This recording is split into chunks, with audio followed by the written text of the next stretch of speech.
请大家站立。 Jemaat dipersilakan bangkit berdiri. 你们要向耶和华唱新歌，因为他行过奇妙的事，他的右手和伸臂施行救恩。 Nyanyikanlah nyanyian baru bagi Tuhan, sebab Ia telah melakukan perbuatan-perbuatan yang ajaib. Keselamatan telah dikerjakan kepadanya oleh tangan kanannya, oleh lengannya yang kudus. Amin.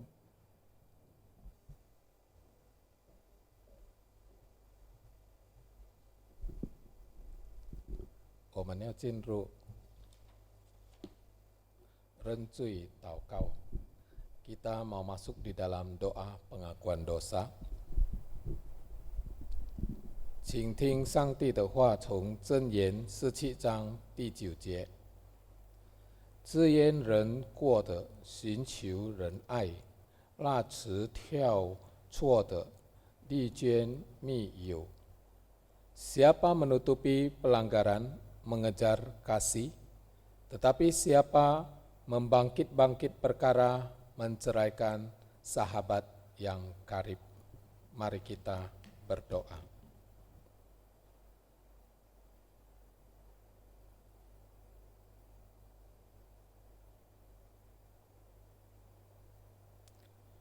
Bapa kami yang di surga, kami datang ke hadapan Tuhan.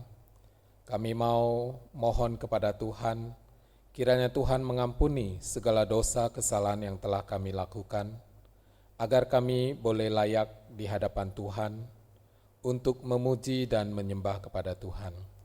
Terima kasih Bapa di surga. Di dalam nama Tuhan Yesus kami berdoa.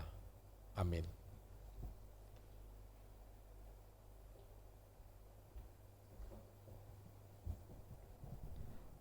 我们来唱第一首的诗歌，一切歌颂赞美。 Kita memuji nama Tuhan dengan lagu Segala Puji Syukur.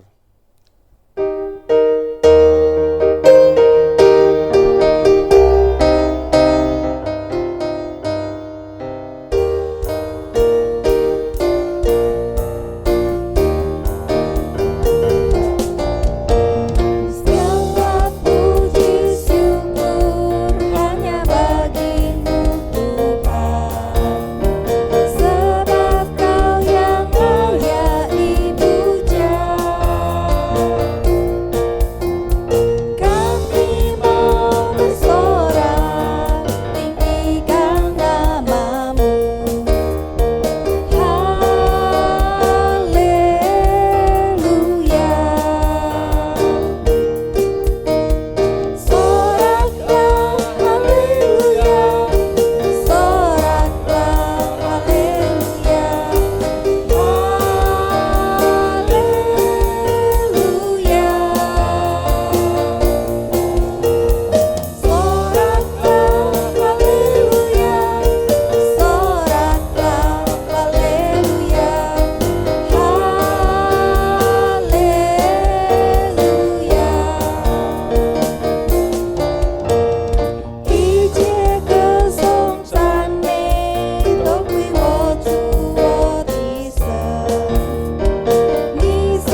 Tuhan, terima kasih untuk setiap berkat dan penyertaan yang Kau curahkan ke dalam kehidupan kami.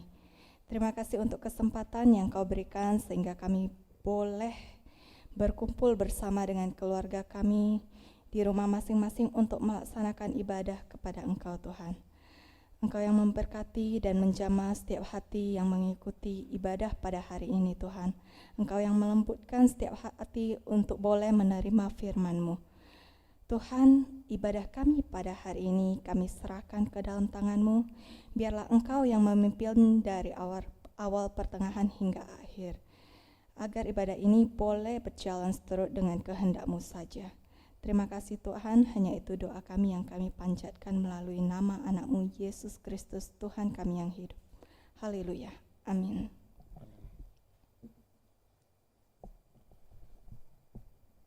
读经从诗篇92章12到15节，一人要发旺如棕树，生长如利巴嫩的像柏树。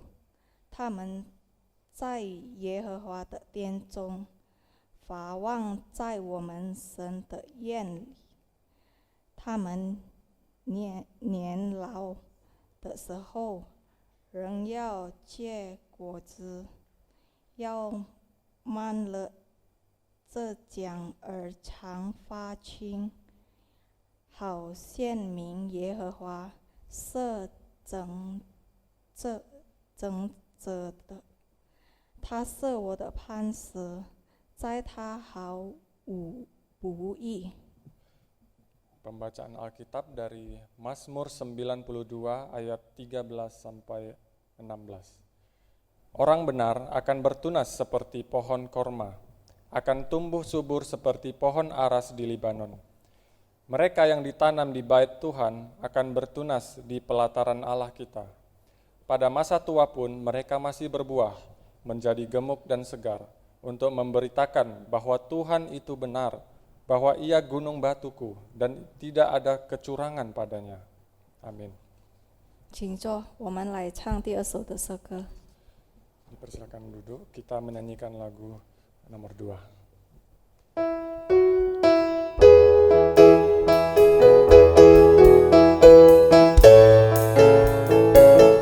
我的祷告是否不够深度？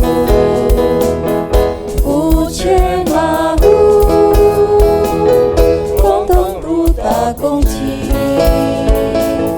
我的祷告是否一种习惯，缺乏真诚，枯燥而无力。主啊，我求你震动我的心。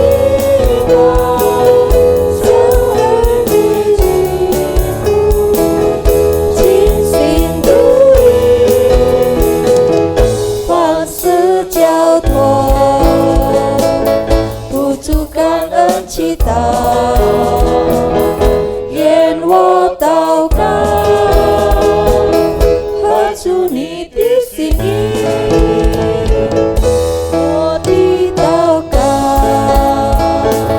是否不过深度？肤浅马虎，光通如他空气。 我的祷告是否一种习惯，缺乏真诚，枯燥而无意义。主啊，我求你震动我的心，像儿女举步。 祷告，加上信心双持，到你耳中，望你垂听怜惜。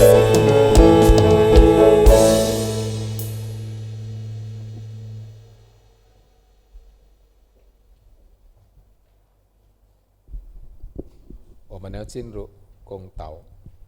Kita mau masuk dalam doa syafaat. Pertama, kita berdoa untuk keamanan di Indonesia, khususnya pasca aksi demo Undang-Undang Cipta Kerja. Kemudian kedua, kita berdoa untuk kesaksian hidup orang percaya agar senantiasa memberkati banyak orang. Ketiga, kita berdoa untuk jemaat di masa tua agar tetap mendapat kesehatan dan senantiasa berbahagia di dalam Tuhan. Mari kita berdoa untuk hal ini. Kita berdoa. Bapa kami yang di surga, kami datang ke hadapan Tuhan. Kami bersyukur, berterima kasih untuk pimpinan daripada Tuhan di dalam setiap kehidupan kami. Pada saat ini Tuhan, kami bersyukur untuk aksi demo yang sudah berlanjut. Biarlah Tuhan Engkau yang memberkati untuk keamanan di Indonesia.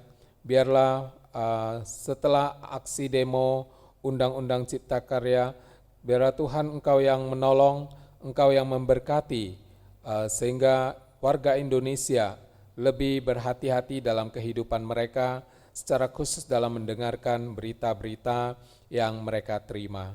Terima kasih Bapa di surga. Kami juga berdoa pada saat ini, biarlah Tuhan Engkau memberkati setiap orang percaya dalam kehidupan mereka, agar mereka bisa tetap menjadi saksi dimanapun mereka berada, baik ketika mereka kerja, ketika mereka bersosialisasi dengan orang-orang sekitar mereka, mereka tetap boleh menjadi berkat bagi banyak orang. Bapa kami yang di surga, pada saat ini kami juga berdoa untuk jemaat di masa tua mereka. Biarlah Tuhan dalam masa-masa pandemik ini, mereka boleh tetap mendapatkan sukacita, boleh berkumpul dengan anggota keluarga.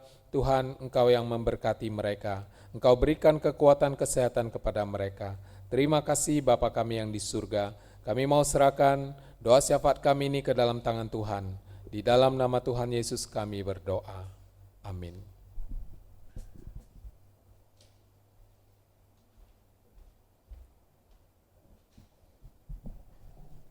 我们来唱一人的路。 Mari kita menyanyikan lagu nomor 3, Jalan yang Benar.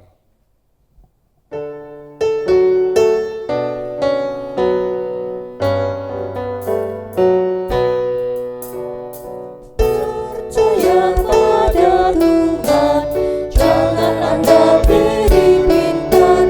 Ajaran dalam Alkitab, ingat dalam hati. Kau dilindungi, diberkati, ditunjukkannya jalan yang benar. Hati licik kau jauhkan, hal yang jahat kau hindarkan. Jalan benar bagai surya, kian terang, kian jelas. Percaya pada Tuhan, jangan anggap diri pintar. Ajaran dalam Alkitab, ingat dalam hati. 你要专心依靠主，不要再以为聪明，常常把圣经的教训牢牢地记在心。主保守你，赐恩给你，他也要为你把路指引。顽疾的心，你要远离；顽疾的蛇，你要躲避。一人的路，好像晨曦，渐渐透亮，一早一明。你要专心地靠主，不要再以为聪明，常常把圣经的教训牢牢地记在心。 我们来念使徒信经，请大家站立。 Kita bangkit berdiri. 我信上帝全能的父，创造天地的主。我信我主耶稣基督，上帝的独生者，因圣灵感应，如同真理玛利亚所生，在本丢比拉多手下受难，被钉于十字架，受死埋葬，将在阴间，第3天从死人中复活升天，坐在全能父上帝的右边，将来必从那里降临，审判活人死人。我信圣灵，我信圣而公的教会，我信圣徒相通，我信罪的赦免，我信身体复活，我信永生。阿们。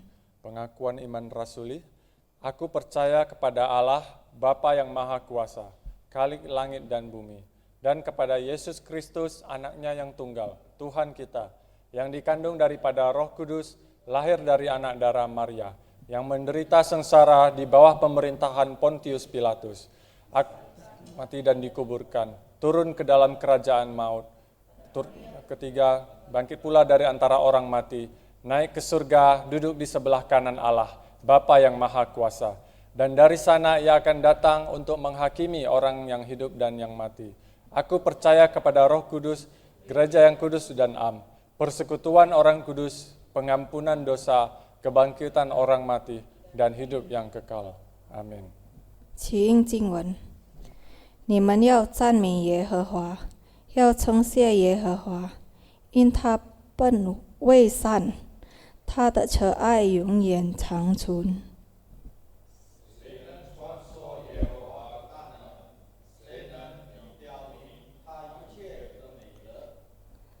凡遵守公平、常行公义的，这人便为有福。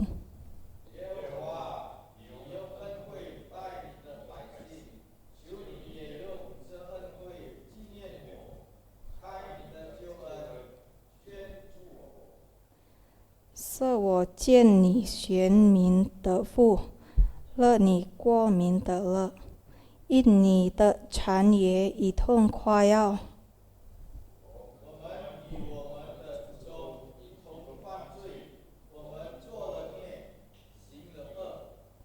他们在何烈山找了牛犊，叩拜铸成的像。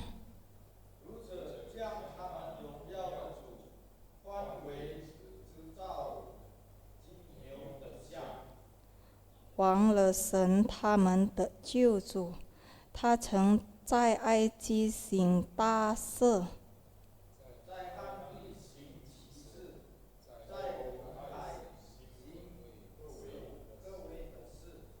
所以他所要灭绝他们。若非有他所拣选的摩西站在当中，是他的分专效，恐怕他就灭绝他们。 Mari kita beresponsoria dari Mazmur 106 ayat 1 sampai 6 dan ayat 19 sampai 23.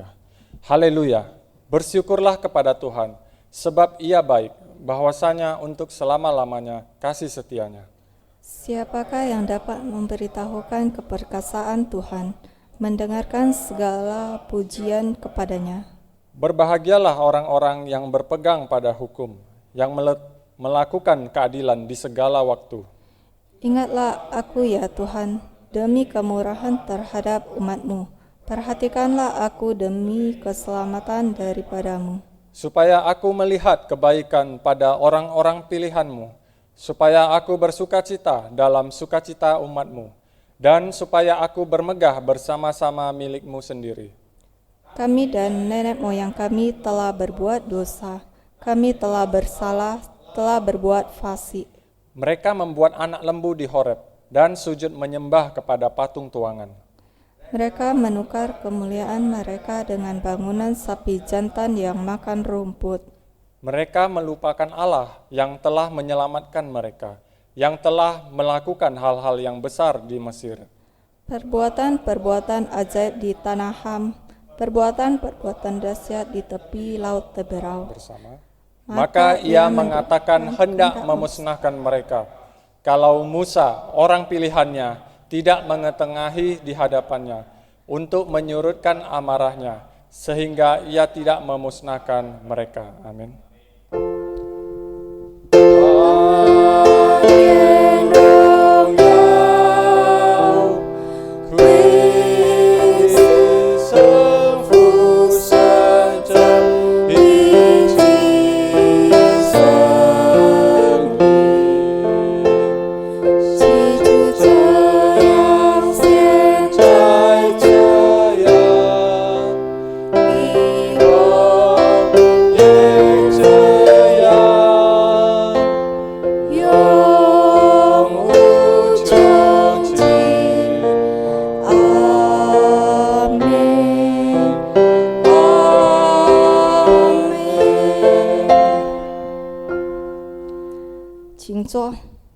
Silakan duduk.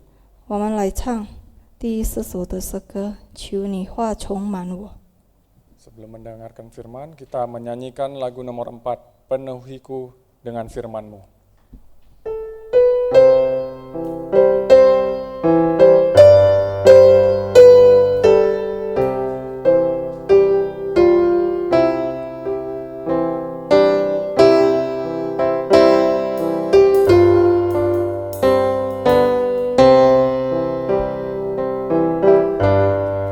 Tuhan penuhiku dengan firman-Mu. Tuhan penuhiku dengan firman-Mu.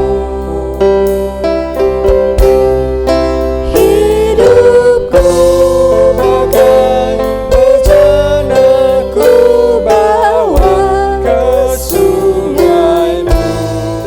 Tuhan penuhiku dengan firman-Mu. Chúa chiếu ni yong ni ti hoa trong màn mưa. Chúa chiếu ni yong ni ti hoa trong màn mưa. 我生命我愿来到生命的河边，主啊，求你用你的话充满我。 Tuhan penuhi. Tuhan penuhiku dengan firman-Mu. Tuhan penuhiku dengan firman-Mu. Hidupku bagai bejana ku bawa ke sungai-Mu. Tuhan penuhiku dengan firman-Mu.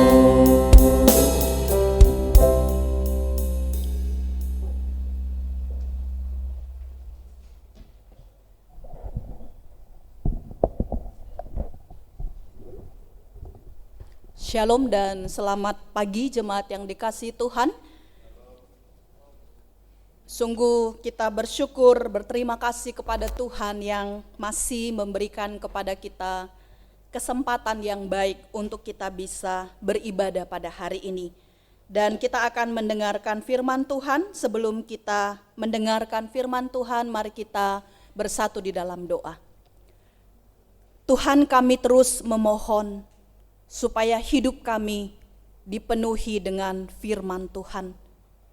Karena firman Tuhanlah sebagai penuntun di dalam kehidupan kami. Karena dengan firman Tuhanlah kami boleh mengerti apa yang harus kami lakukan di dalam hidup kami. Terlebih kami sungguh-sungguh mengenal Tuhan dan melakukan kehendak Tuhan. Kembali hari ini kami boleh belajar kebenaran firman Tuhan. Kiranya Roh-Mu yang kudus yang memenuhi hati dan pemikiran kami. Engkau mengurapi untuk hamba-Mu yang menyampaikan kebenaran firman Tuhan, dan juga memenuhi hati setiap jemaat Tuhan yang mendengarkan firman-Mu. Terima kasih ya Tuhan, hanya dalam nama Tuhan Yesus kami berdoa dan mengucapkan syukur. Amin. Firman Tuhan yang akan menjadi renungan bagi kita diambil dari Keluaran pasal yang ke-32, ayat yang pertama hingga ayat yang ke-14. Demikianlah firman Tuhan, anak lembu emas.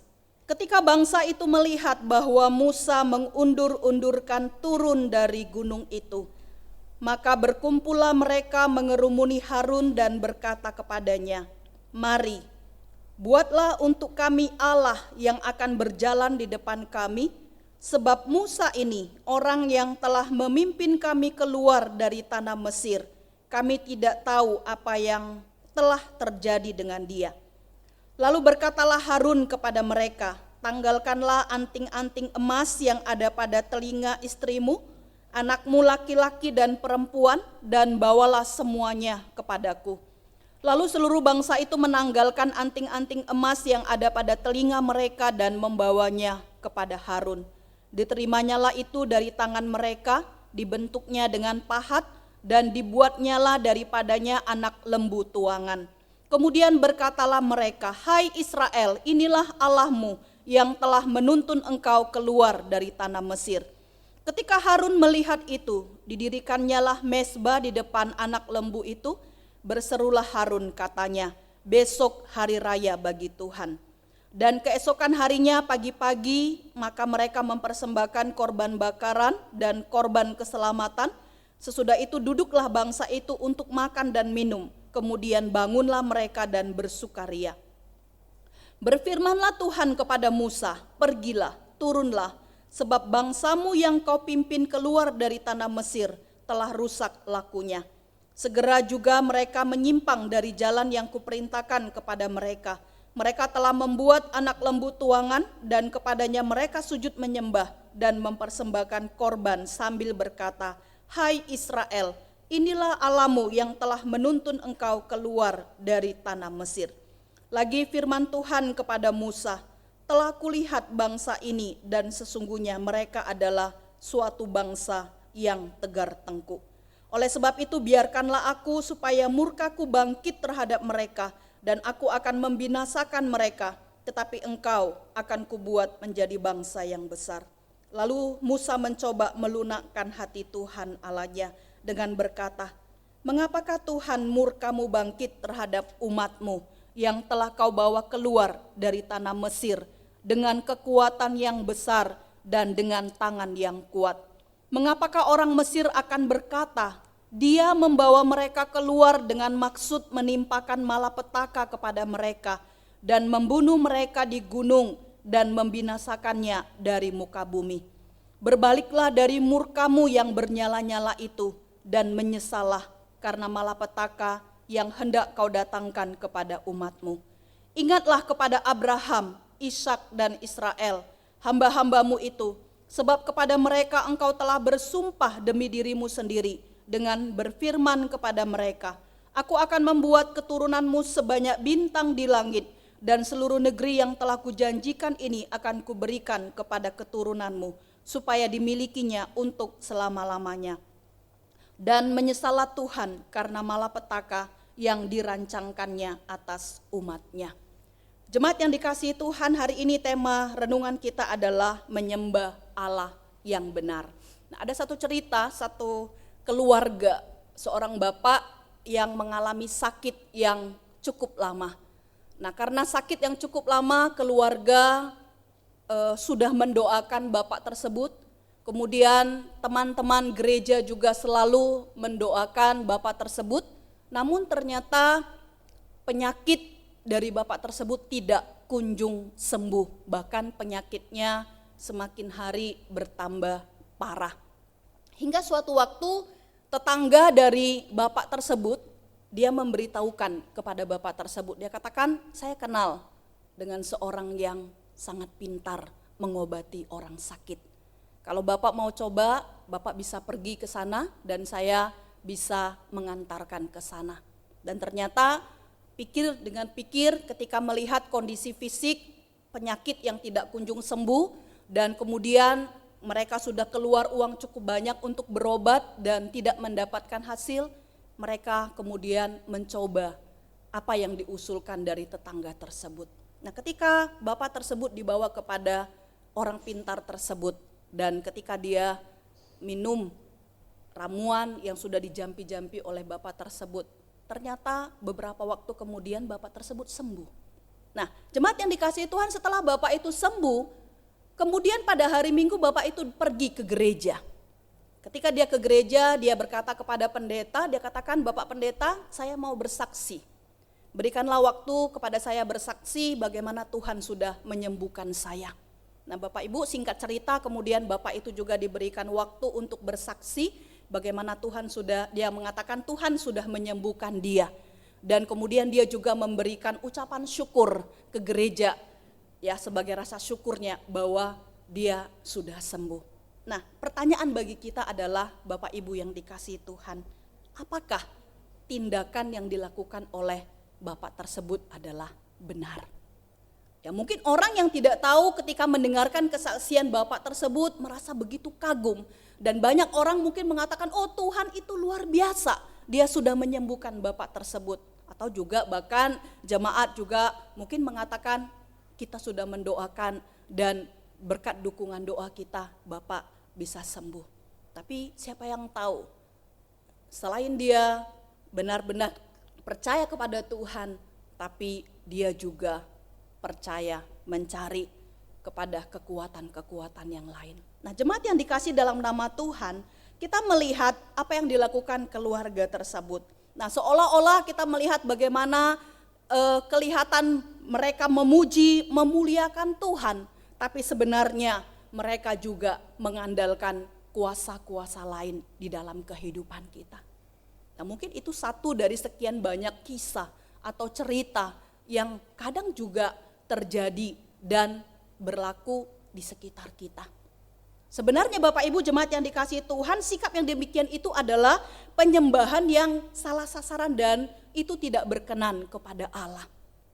Bagaimana Allah menyatakan dirinya di dalam perjanjian lama, dia katakan Allah itu adalah Esa, dan itu selalu diingatkan kepada umat Israel, Allah itu Esa, karena itu harus menyembah Allah dengan segenap hati, segenap jiwa, segenap kekuatan, dan segenap akal budi.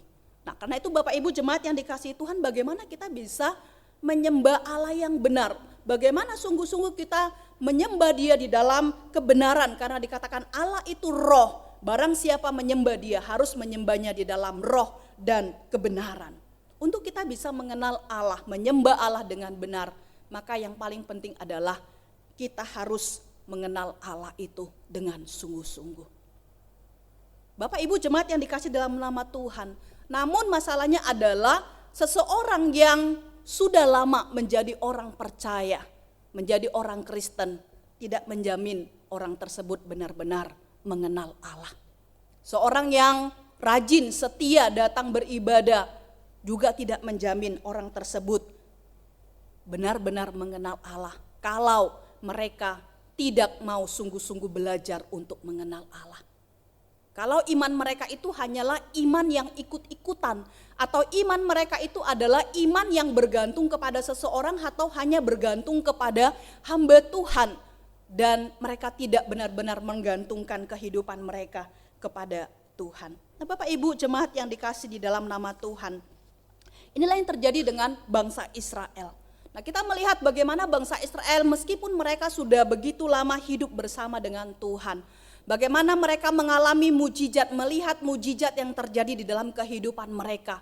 Tetapi di dalam perjalanan kehidupan mereka tidak membuat mereka tetap setia kepada Tuhan dan tidak membuat mereka bertambah teguh iman mereka di dalam Tuhan. Karena apa? Karena mereka punya iman yang hanya ikut-ikutan saja. Karena dasar fondasi kekristenan iman mereka itu tidak ada. Karena selama kehidupan mereka bagaimana mereka dipimpin oleh Musa yang pada waktu itu adalah Musa sebagai pengantara mereka dengan Allah. Setiap ada persoalan maka Musa lah yang menyelesaikan persoalan mereka. Setiap mereka ada persoalan, ada permintaan, maka Musa lah yang menjadi penghubung mereka dengan Allah. Itulah sebabnya membuat bangsa Israel mereka selalu bergantung hanya kepada Musa. Sehingga ketika mereka melihat Musa, kalau kita membaca di dalam Keluaran pasal yang ke-32 ayat yang pertama dikatakan ketika bangsa itu melihat bahwa Musa mengundur-undurkan turun dari gunung itu, maka berkumpullah mereka mengerumuni Harun dan berkata kepadanya, "Mari, buatlah untuk kami Allah yang akan berjalan di depan kami, sebab Musa ini orang yang telah memimpin kami keluar dari tanah Mesir. Kami tidak tahu apa yang telah terjadi dengan Musa." Inilah yang terjadi dengan bangsa Israel. Mereka menanti-nantikan ketika Musa bertemu dengan Tuhan, dan pada waktu itu mereka menunggu Musa tidak turun-turun. Itulah sebabnya kemudian mereka mencari Harun dan mereka minta Harun membuatkan Allah yang akan memimpin mereka berjalan di depan mereka. Bapak Ibu jemaat yang dikasihi Tuhan, padahal sebelumnya kalau kita membaca di dalam Keluaran pasal 19 ayat yang ke-8, pada waktu itu bangsa Israel mereka baru saja mengucapkan komitmen mereka.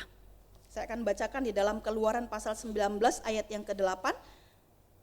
Seluruh bangsa itu menjawab bersama-sama, "Segala yang difirmankan Tuhan akan kami lakukan." Lalu Musa pun menyampaikan jawab bangsa itu kepada Tuhan. Nah, itulah komitmen yang diucapkan oleh bangsa Israel. Dia katakan segala yang difirmankan Tuhan kami akan lakukan.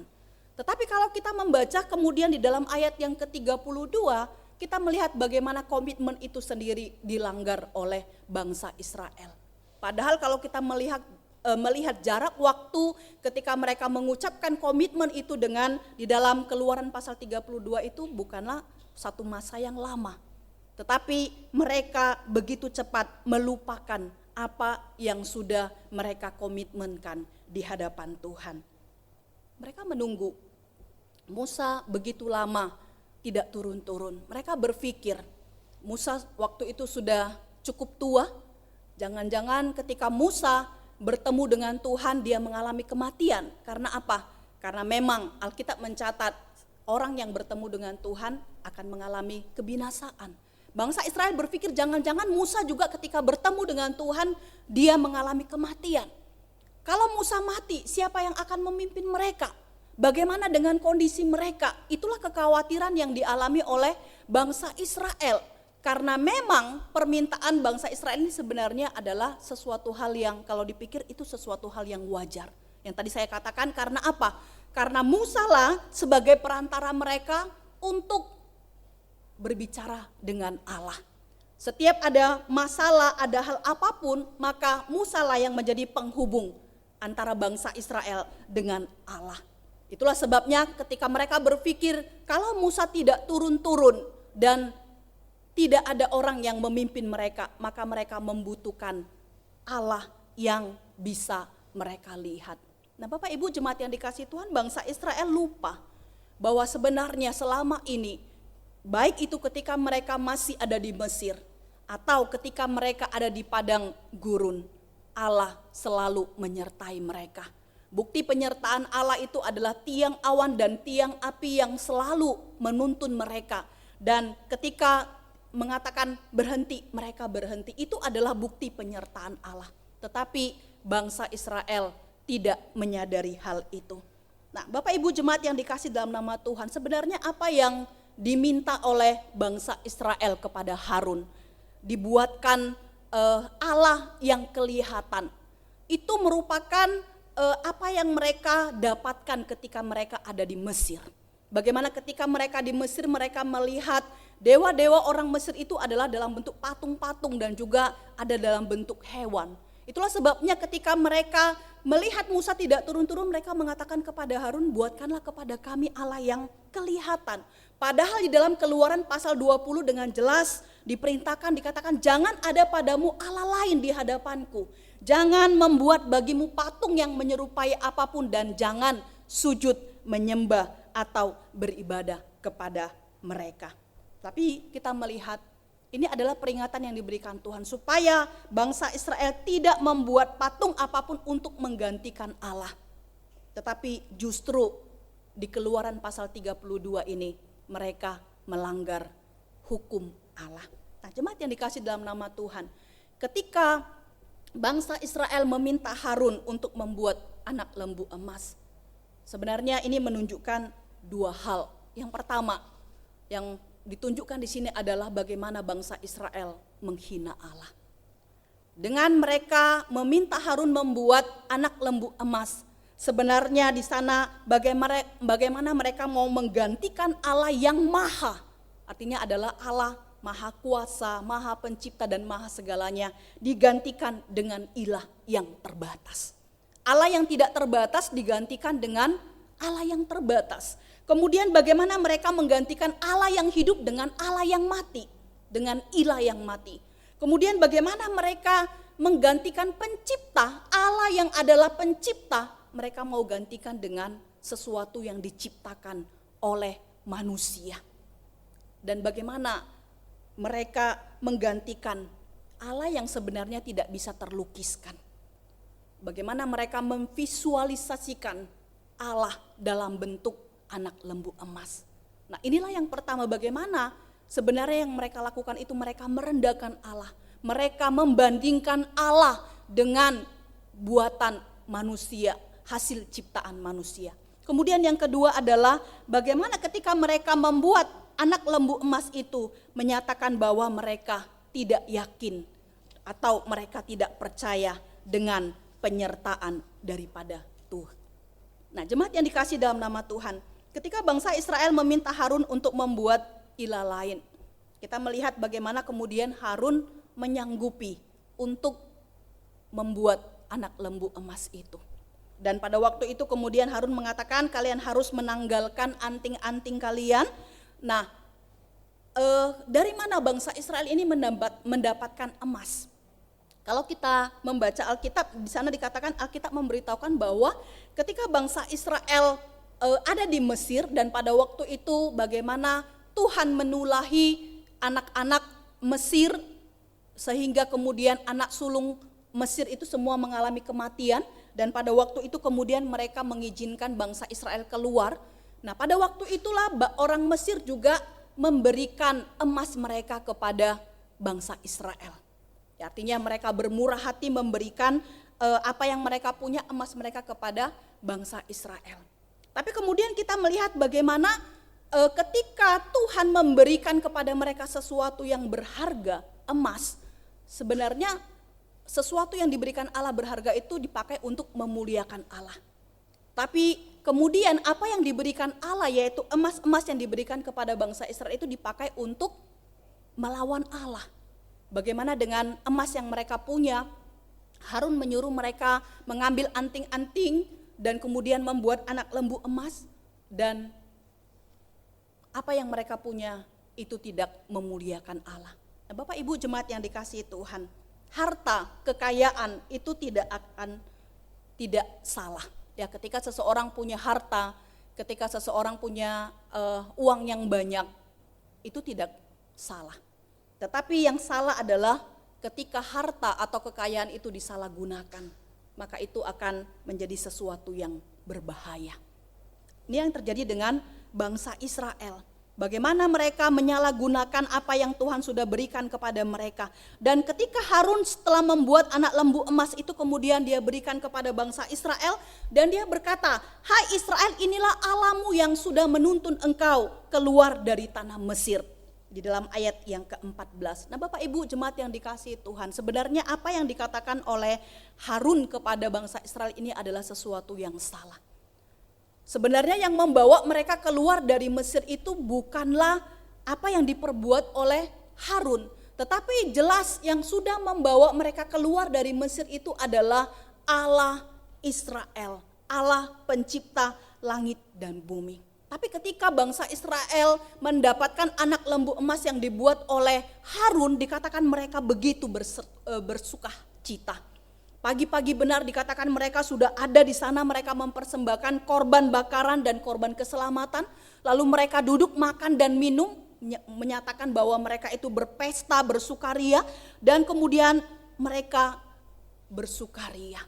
Inilah gambaran bagaimana kondisi bangsa Israel yang melupakan Allah, tidak tahu berterima kasih dan tidak tahu bersyukur kepada Allah, dan justru membelakangi Allah dengan mereka menyembah kepada ilah-ilah buatan tangan manusia. Nah, Bapak Ibu jemaat yang dikasihi Tuhan, tetapi kita melihat apa yang diperbuat oleh bangsa Israel pada akhirnya menjadi petaka bagi mereka. Kalau kita membaca di dalam ayat yang ke-7, kemudian bagaimana Allah murka kepada perilaku bangsa Israel. Di ayat yang ke-7 dikatakan, berfirmanlah Tuhan kepada Musa, pergilah, turunlah, sebab bangsamu yang kau pimpin keluar dari tanah Mesir telah rusak lakunya.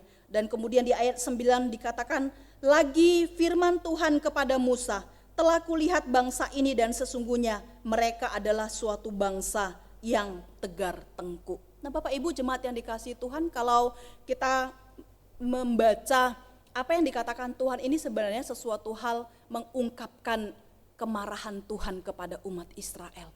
Di ayat 7 tadi dikatakan kepada Musa, pergilah, turunlah, sebab bangsamu yang kau pimpin keluar dari tanah Mesir. Tuhan tidak mengatakan sebab umatku, padahal di bagian lain Tuhan menyebutkan umat Israel itu dengan umatku. Tetapi di sini dia menyebut umat Israel dengan mengatakan bangsamu. Seolah-olah itu bukan umat kepunyaannya, seolah-olah itu adalah bagian daripada Musa. Ini adalah gambaran dari kemarahan Tuhan kepada bangsa Israel. Dan di dalam ayat 9 dikatakan mereka adalah suatu bangsa yang tegar tengkuk. Nah, Bapak Ibu jemaat yang dikasihi Tuhan, tegar tengkuk itu diartikan itu adalah bangsa yang keras kepala. Ya, kalau kita melihat bangsa Israel memang adalah bangsa yang keras kepala, bebal, yang susah untuk dibilangi, ya, susah untuk dinasehati. Kemudian digambarkan seperti seseorang yang berleher kaku. Ya, kalau kaku susah untuk digerakkan. Atau juga digambarkan seperti kuda yang menegangkan leher dan melawan tarikan. Nah, kita bisa bayangkan kuda itu kalau seseorang naik di atas kuda, kemudian tali itu dipukulkan ke kuda supaya jalan, dan kuda itu kemudian dia melawan tarikan. Nah, itulah gambaran bangsa Israel. Itulah kondisi keadaan yang digambarkan Tuhan kepada bangsa Israel, mengatakan seorang yang tegar tengkuk, yang tidak bisa dinasehati, yang tidak bisa diomongi dan hanya menuruti kemauan mereka saja.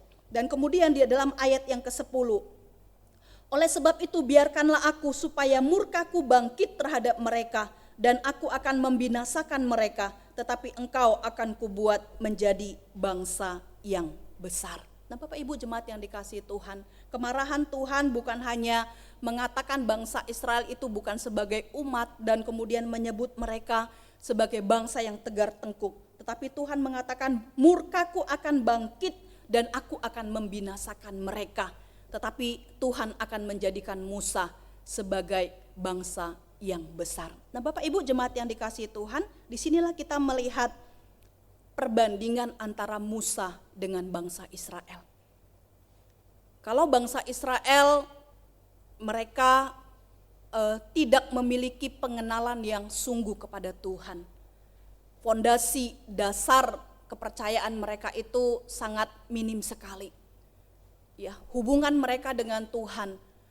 Tapi kita melihat bagaimana Musa, dia dikatakan sebagai sahabat Allah. Bagaimana kedekatan Musa dengan Tuhan dan bagaimana dia memiliki pengenalan dengan Tuhan. Dan dikatakan dasar iman yang dimiliki oleh Musa itu adalah tertanam sejak dia masih kecil. Bagaimana meskipun dia ada di istana, pada waktu itu 40 tahun tinggal dibesarkan oleh putri Firaun, tetapi ibunya sendiri mendidik dia di dalam iman yang teguh sehingga dia tetap mengakui sebagai orang Israel meskipun dia tinggal di istana. Nah, Bapak Ibu jemaat yang dikasih dalam nama Tuhan, bagaimana Musa memiliki kedekatan dengan Tuhan dan dia mengerti isi hati Tuhan. Bagaimana dia tahu bahwa Tuhan itu adalah Tuhan yang berbelas kasihan?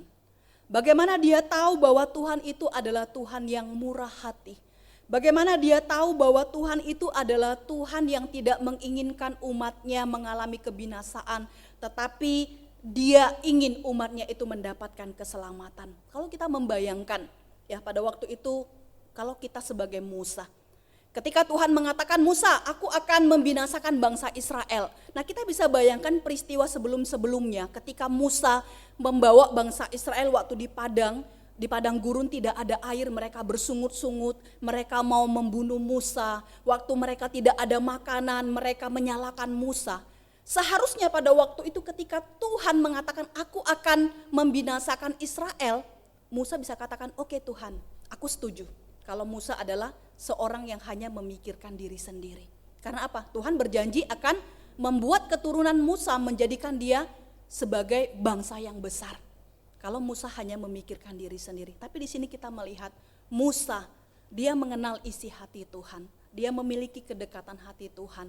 Dia tahu bahwa Tuhan itu adalah Tuhan yang berbelas kasihan. Dan dia juga adalah seorang yang memiliki belas kasihan kepada bangsa Israel. Sehingga ketika Tuhan mengatakan akan memusnahkan Israel, dikatakan Musa mencoba melunakkan hati Tuhan.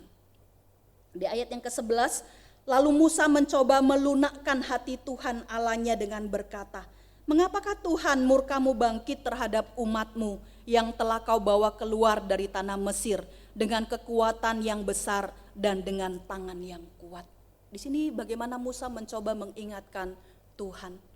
Bagaimana Tuhan tidak mengasihi bangsa Israel yang sudah susah payah dia bawa keluar dari Mesir. Kalau Tuhan tidak mengasihi Israel, mengapa Tuhan harus membebaskan bangsa Israel dari Mesir? Nah, Musa tahu bahwa Tuhan begitu mengasihi bangsa Israel.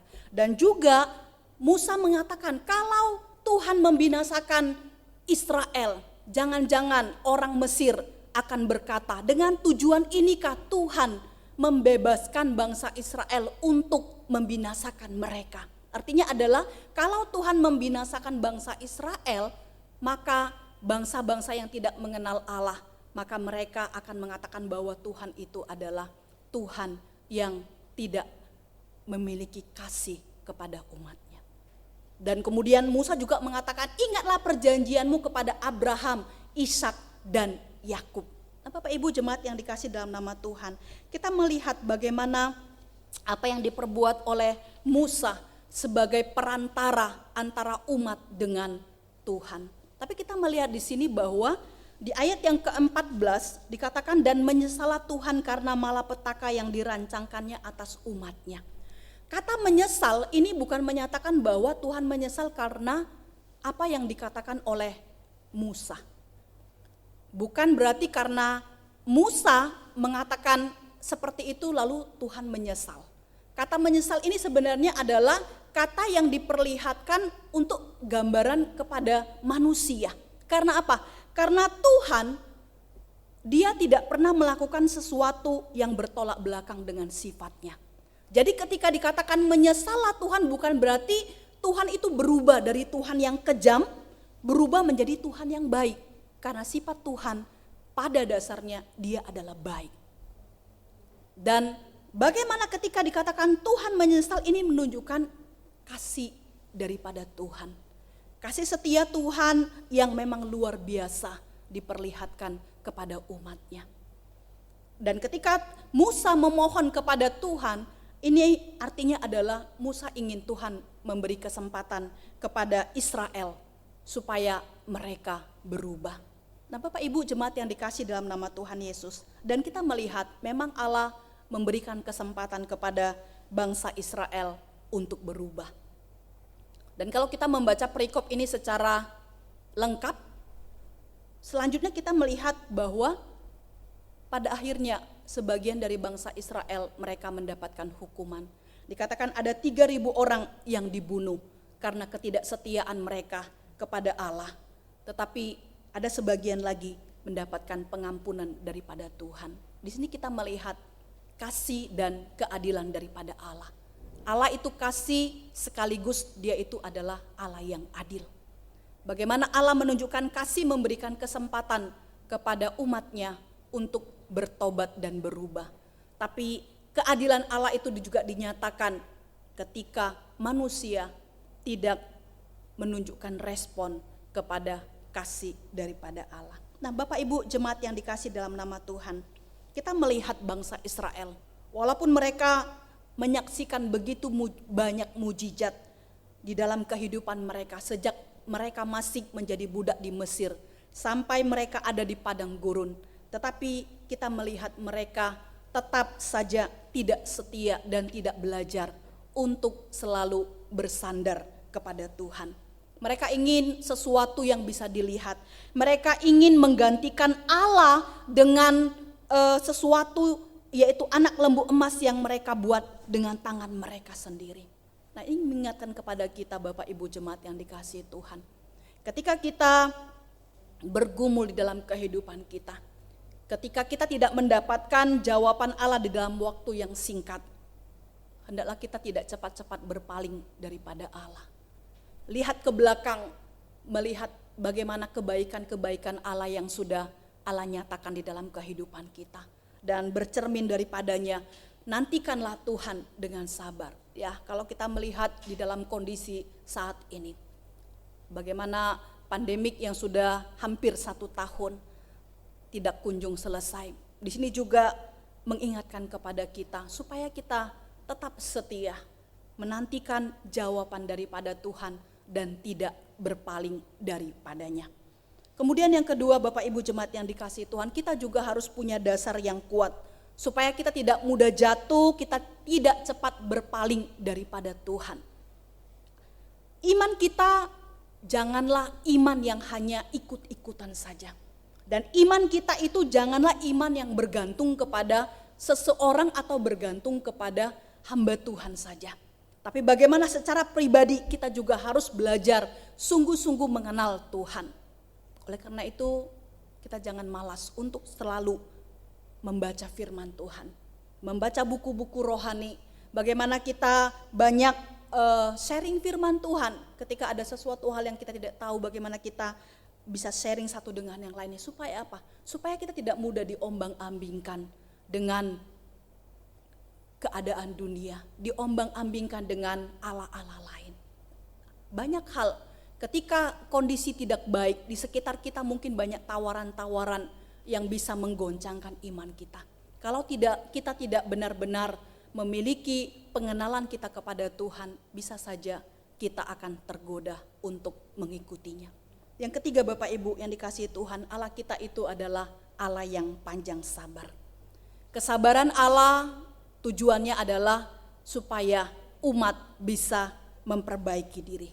Oleh karena itu setiap hari adalah kesempatan bagi kita bagaimana kita memperbaiki diri. Bagaimana supaya kita bisa mengoreksi diri, bagaimana kita supaya hidup kita semakin hari supaya lebih menjadi semakin sempurna di hadapan Tuhan. Hidup yang dikuasai oleh Tuhan, mau taat dan setia kepada Tuhan. Kita jangan seperti bangsa Israel yang terus memberontak, tidak mau setia, kemudian tegar tengkuk, bangsa yang susah untuk dinasehati, bangsa yang susah untuk diperingati. Kemudian kita melihat apa yang terjadi dengan bangsa Israel. Tidak ada satupun dari mereka yang masuk ke tanah Kanaan. Semua orang yang keluar dari Mesir, mereka mengalami kematian di padang gurun. Oleh karena itu Bapak Ibu Saudara-saudara, apa yang terjadi dengan bangsa Israel? Mengapa kita belajar sejarah? Ketika kita belajar sejarah, untuk kita mengetahui sejarah. Dan yang kedua adalah supaya kita tidak mengulangi sejarah. Sesuatu yang baik menjadi pelajaran bagi kita. Sesuatu yang tidak baik juga mengingatkan kepada kita supaya kita tidak mengulangi kesalahan yang sama, tidak melakukan kesalahan yang sama. Oleh karena itu dalam hidup kita, kenalilah Allah dengan sungguh-sungguh supaya kita juga bisa menyembah Allah dengan sungguh-sungguh, dengan baik dan benar. Tuhan memberkati kita. Mari kita berdoa. Bapa kami yang di surga, sungguh kami bersyukur berterima kasih. Hari ini kami boleh belajar dari kehidupan bangsa Israel. bangsa yang Engkau pilih, bangsa yang Engkau kasihi, tetapi bangsa yang tetap dan sering tidak setia di hadapan Tuhan. Semua itu terjadi karena mereka tidak memiliki fondasi dasar iman yang teguh di hadapan Tuhan, sehingga mereka begitu mudah terombang-ambing oleh arus dunia. Tuhan, tolonglah kami sebagai orang-orang yang mengenal Engkau, supaya kami benar-benar mengenal Engkau, supaya kami bisa tahu kehendak Tuhan di dalam hidup kami, supaya kami bisa menyembah Engkau dengan benar. Tuntun kehidupan kami, dan biarlah kehidupan kami, penyembahan kami, ibadah kami, dan apa yang kami lakukan boleh memuliakan Engkau. Tuhan yang memberkati setiap jemaat Tuhan yang sudah mendengarkan firman Tuhan. Ajari kami supaya kami boleh mengingat juga Allah yang panjang sabar, Allah yang penuh kasih. Oleh karena itu kami tidak menyia-nyiakan kesabaran Allah dan kasih Allah, untuk kami terus bisa memperbaiki diri kami, untuk kami bisa belajar mengubah kehidupan kami menjadi lebih baik di hadapan Engkau. Terima kasih Bapa, inilah doa kami. Demi nama Tuhan Yesus kami berdoa dan mengucapkan syukur. Amin.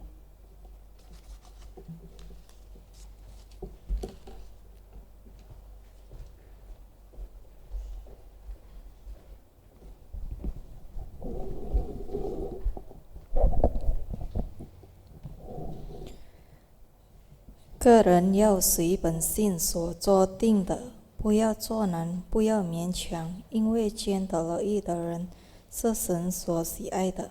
神能将各样的恩惠多多的加给你们，使你们凡事常常充足，能行各样的善事。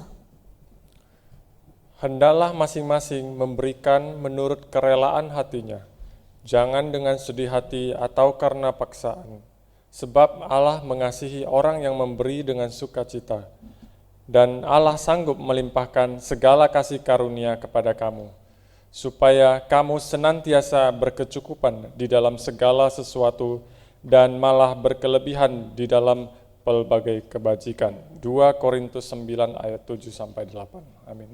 我们来唱我的心啊和受奉献。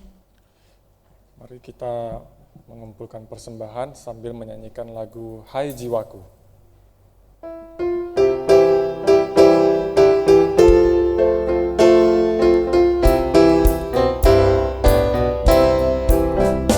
Hai jiwaku, jangan gelisah, tenanglah dalam diriku.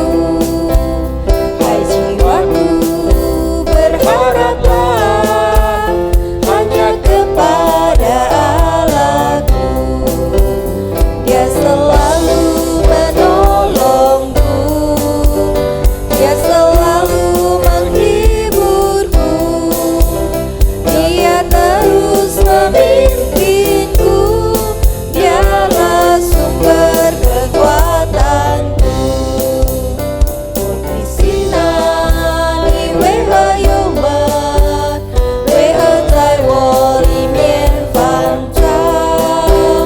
我的心啊，当仰望神，他用笑脸帮助我们，他用笑脸帮助我们，他用笑脸帮助我们，他用笑脸帮助我们，舍我的力量，舍我的神。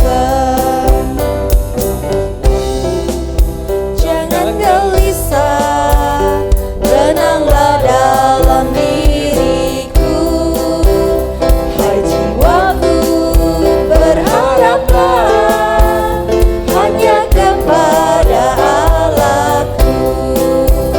Dia selalu menolongku, Dia selalu menghiburku, Dia terus memimpinku, Dialah sumber kekuatanku. Mari kita bersatu di dalam doa. Ya Tuhan Allah, Bapa kami yang bertata di dalam kerajaan surga, Kami sangat senang dan bersyukur pada saat ini kami baru saja mengumpulkan persembahan ya Tuhan. Tuhan tolong kami, ajari kami sesuai dengan firman Tuhan yang baru saja kami dengarkan. Untuk kami tidak tegar tengkuk ya Tuhan, tetapi kami percaya kepada Engkau ya Tuhan, mengandalkan Engkau selalu ya Tuhan. Tuhan tolong kami ya Tuhan, dalam kehidupan kami sehari-hari ya Tuhan, dapat terus bersandar kepadamu dalam setiap apa yang kami lakukan ya Tuhan, dimanapun kami berada. Tuhan, biarlah persembahan yang baru saja dipersembahkan ini dapat dipergunakan untuk memperluas kerajaan-Mu dan juga untuk pekerjaan di tempat ini ya Tuhan.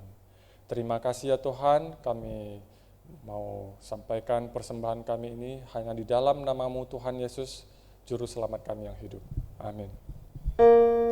但愿上帝祝福我们所奉献的一切财物，分别为神用在神国，扩展神国，荣耀主名。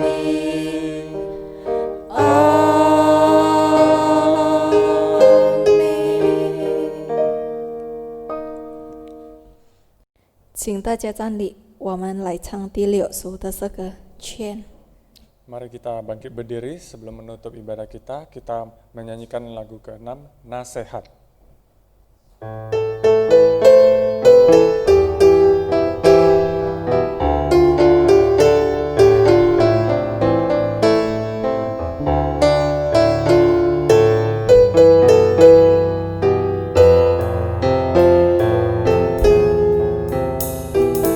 Jangan seperti awan berpindah-pindah, jangan seperti gambang terapung di air. Mereka tak dapat menentukan arah, dalam sekejap akan terlihat lagi. Tahukah kau dunia yang kekal itu hidup kekal bagi yang percaya.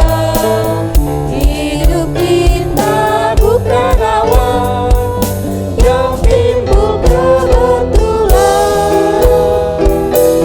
Tahukah kau dunia yang kekal itu hidup kekal bagi yang percaya. Hidup kita bukan awan yang timbul kebetulan. Jangan seperti awan berpindah-pindah, jangan seperti gambang terapung di air. Mereka tak dapat menentukan arah, dalam sekejap akan terlihat lagi.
主导文3一颂祝福。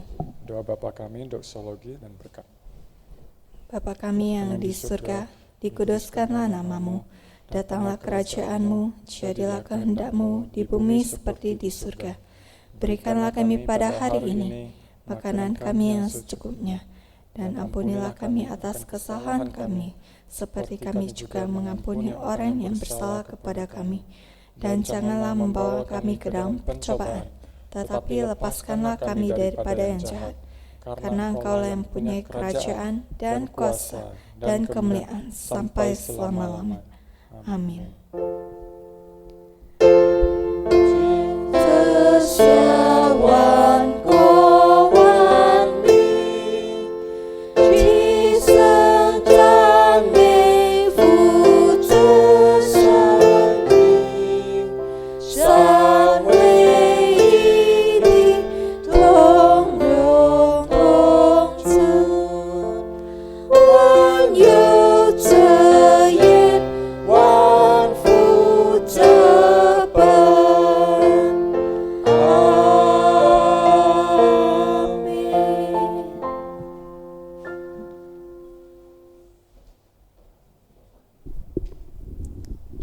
Jemaat yang terkasih, kita akan terima berkat daripada Tuhan. Arahkanlah hatimu kepada Tuhan dan terimalah berkat daripada Tuhan. 我们领受上帝的祝福，愿我主耶稣基督的恩惠、上帝的慈爱、圣灵的感动，常与你们众人同在，从今时直到永远。Kiranya kasih karunia dari Tuhan kita Yesus Kristus, kasih sayang daripada Allah Bapa, dan persekutuan di dalam Roh Kudus itulah yang memberkati menyertai engkau mulai saat ini, besok, dan sampai selama-lamanya. Amin. Amin.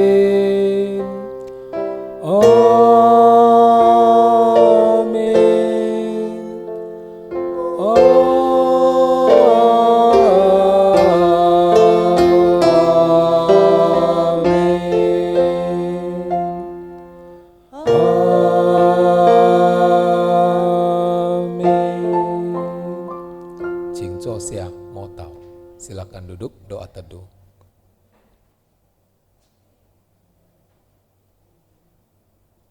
Amin. Jemaat yang terkasih, kita akan mendengarkan warta gereja bagi kita.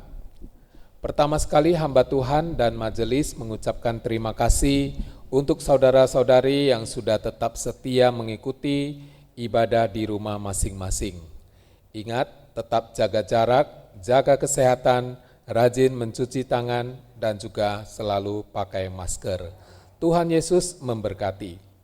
Doa malam pada Rabu malam tetap diadakan jam 7.30 malam di rumah masing-masing.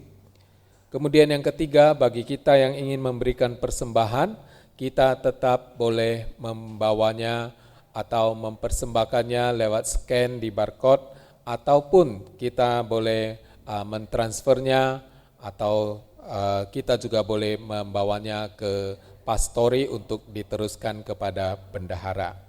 Kemudian diingatkan kepada kita bahwa minggu depan kita akan membawa persepuluhan kita ke hadapan Tuhan. Tuhan Yesus memberkati kita semua.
春天的早晨，我感受得到你；宁静的夜里，我聆听得到你。每天的生活里，你总有方法说话，我真的发现你呀，多么善于表达。我快乐在你面前，我满足在你面前，我是你的创造，我懂得你的语言。我快乐在你面前，我满足在你面前，我愿有你的形象，享受你所给的生命世界。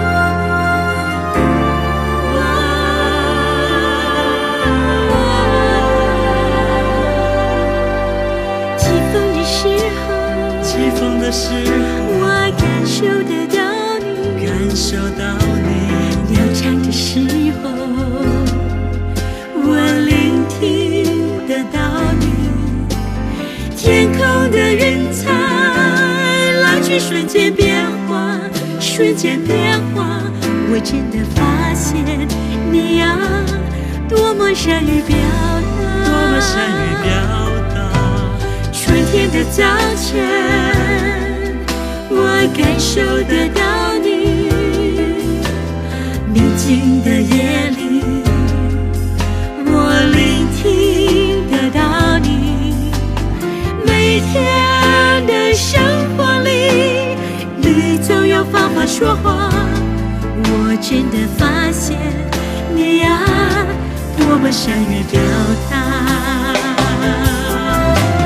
我快乐在你面前，我满足在你面前，我是你的创造，我懂得你的语言。我快乐在你面前，我满足在你面前，我愿有你的形象，享受你所给的生命世界。